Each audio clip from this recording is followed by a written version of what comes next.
یہ جو ان کی سائنسی ترقی ہے اس سے کبھی دھوکہ نہیں کھانا چاہیے. اس کے پیچھے بہت بڑی تاریخ ہے. دیکھو ترقی کرنا, دنیاوی ترقی, یہ انسان کی فطرت ہے.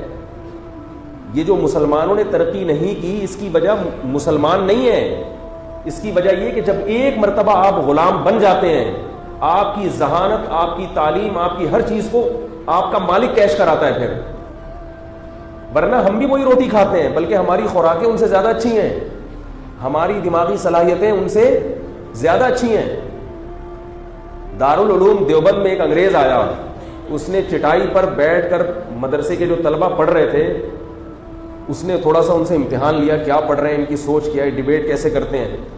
اس نے کہا کہ یہ سوکھی روٹیاں کھانے والے اس مدرسے سے فارغ ہو کر ایسے ان کے اندر جو صلاحیت ہوتی ہے وہ آکسفورڈ یونیورسٹی سے پڑھنے والے جو پڑھ کر نکلتے ہیں نا ان سے زیادہ ان کے اندر صلاحیت ہوتی ہے.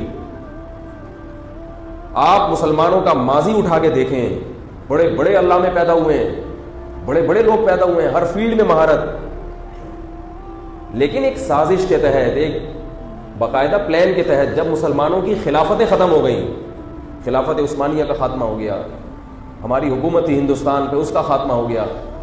آپ اگر ہندوستان کا ماضی اٹھا کے دیکھیں, جب گورا ہندوستان آیا تو وہ ہندوستان کو برطانیہ سے زیادہ اچھا سمجھتا تھا. اگر برطانیہ زیادہ ترقی پہ ہوتا اس وقت تو گورے کو ہندوستان پہ قبضہ کرنے کی کیا ضرورت تھی. اس کو پتا تھا کہ یہاں سونے کے نوالے ملیں گے مجھے, یہ لوگ مجھ سے زیادہ ترقی یافتہ ہیں. اس وقت مسلمانوں کے جو بحری جہاز تھے ان بحری جہازوں پر انگلینڈ نے پابندی لگا دی تھی. اس لیے لگائی تھی کہ ان بحری جہازوں کو اگر کسی نے دیکھ لیا تو دنیا کے جو بڑے بڑے بحری جہاز کے تاجر ہیں وہ ہمارا مال خریدنا بند کر دیں گے, یہ ہندوستان کی بحری جہاز خریدیں گے. لوہے کی صنعت ہے, ہیرے کی صنعت ہے, گولڈ کی صنعت ہے. یہ تو ایک پوری سازش ہوئی ہے, پورا ایک نظام ہے, ایک سودی نظام. یہودی نے دماغ استعمال کیا کہ اس کے پاس پیسہ نہیں ہے تو سونے سے, گولڈ سے لوگوں کو ہٹاؤ اور کرنسی پہ لے آؤ, نوٹ چھاپنا شروع کر دو. بڑی لمبی, یہ تو پوری ایک موضوع ہے مستقل. تو ظاہر ہے جب سارے ریسورسز پر انہوں نے قبضہ کر لیا, اس میں جھوٹ بھی تھا, اس میں دھوکہ بھی تھا, اس میں بددیانتی بھی تھی, اس میں ظلم بھی تھا. ہندوستان پہ انگریز نے جو قبضہ کیا ہے تو کوئی ایسے نہیں کر لیا کہ بڑے آرام سے بیٹھ گیا. اس نے لاکھوں مسلمانوں کو قتل کیا ہے, لاکھوں کو موت کی گھاٹ اتارا ہے, بڑا خون بہایا ہے مسلمانوں کا, انسانوں کا, مسلمانوں کا کیا انسانوں کا خون بہایا ہے. تو یہ جو ترقی کے نعرے لگائے جاتے ہیں نا, ترقی انسان کی فطرت ہے. کسی کو بھی آزاد چھوڑ دو وہ آگے بڑھنے کی کوشش خود بخود کرے گا, لیکن آزاد چھوڑا جائے اس کو.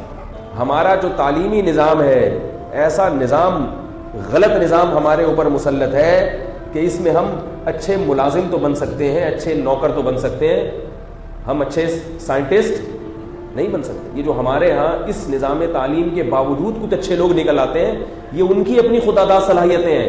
ورنہ نظام تعلیم ہمیں اچھا بننے, ہمارے ہاں وہ تھکے ہوئے نظریات پڑھائے جا رہے ہیں جن کو وہ مسترد کر چکے ہیں. یہ ڈارون کا جو نظریہ ہے نا وہ اس کو ریجیکٹ کر چکے ہیں. یہ سڑا ہوا نظریہ کہ انسان بندر سے انسان بنا ہے, یہ سڑا ہوا نظریہ ہماری لمز کی یونیورسٹی میں پڑھایا جا رہا ہے. نہیں یار میرا بھلے پاس یہ قوم ترقی کرے گی. پھر دوسری ترقی نہ کرنے کی وجہ ہماری زبان تبدیل کر دی گئی. دنیا میں ہر ترقی یافتہ قوم اپنی مادری زبان میں علم حاصل کرتی ہے. انسان کی جو مدر لینگویج ہے, مادری زبان ہے, اس کا کوئی آلٹرنیٹ ہو ہی نہیں سکتا. ہمارے ایک رشتے دار امریکہ میں رہے, 20-30 سال گوروں کے ساتھ گزارے.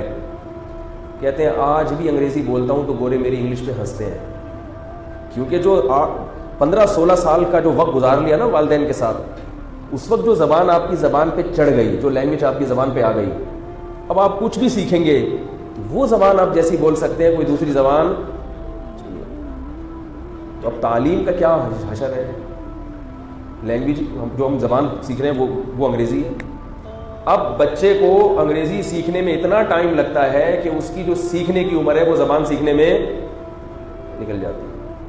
اور اس دوران کئی مایوس ہو چکے ہوتے ہیں کہ یار یہ ہمارے بس کا کام نہیں ہے, فزکس, کیمسٹری, میتھ, کیونکہ اتنی گاڑی انگلش اس میں استعمال ہوتی ہے کہ بہت سے مایوس ہو کے پھرے, نقل, پیسہ کھلاؤ, اور جو تھوڑے بہت محنتی ہوتے ہیں وہ ان کی زیادہ عمر زبان سیکھنے میں لگتی ہے.